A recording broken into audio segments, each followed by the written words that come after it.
هارد لك لكل عشاق برشلونة، خسارة مستحقة أمام تشيلسي بدوري أبطال أوروبا 3-0. برشلونة نزل على المباراة وهو خسرانة، الشيء مبين من عيون اللاعبين. اليوم فليك نزل تشكيلة مغايرة عن التشكيلة اللي قبلها.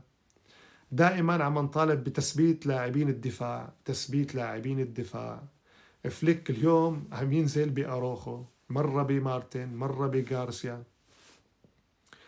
وأروخو كالعادة عم يخيب آمالنا وعم يطلع بالحمراء بدوري أبطال أوروبا. لكن الشيء اللي عم نفتقده هي مرونة فليك.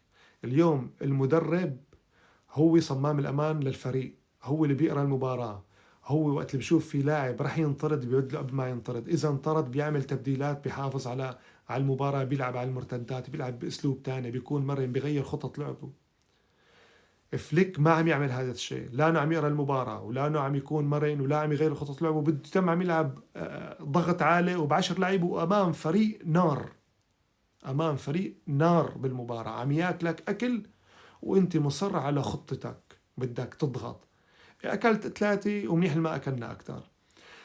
وفي امور تانية كل ما بنقول فليك عم يخطأ بيقول لك مين بيطلع علينا ناس، مين بده ينزل، مين بده يعمل، مين بده هلا مصابين، هلا المصابين رجعوا، خوان غارسيا رجع حارس العرين، كتير لعيبه رجعت، ولسه بيطلع بيقولوا مين والله يعين والله مدري شو. لك يا عمي بهيك امور او بهيك اوقات المدرب هو اللي له دور، لحتى لو كانت اللاعبين وسط او جيدين. وما بدنا ننسى نفس اللاعبين تأهلنا على نصف نهائي وطلعنا بالتحكيم، وطلعنا بخطأ من فليك بدور نصف نهائي امام الانتر. فيستر عليكم، عفنت هاي مين بده ينزل مين بده يطالع، عفنت.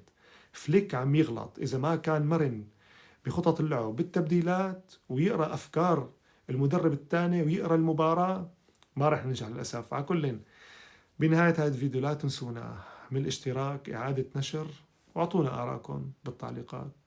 الفليك عم يغلط أو لا؟ السلام عليكم.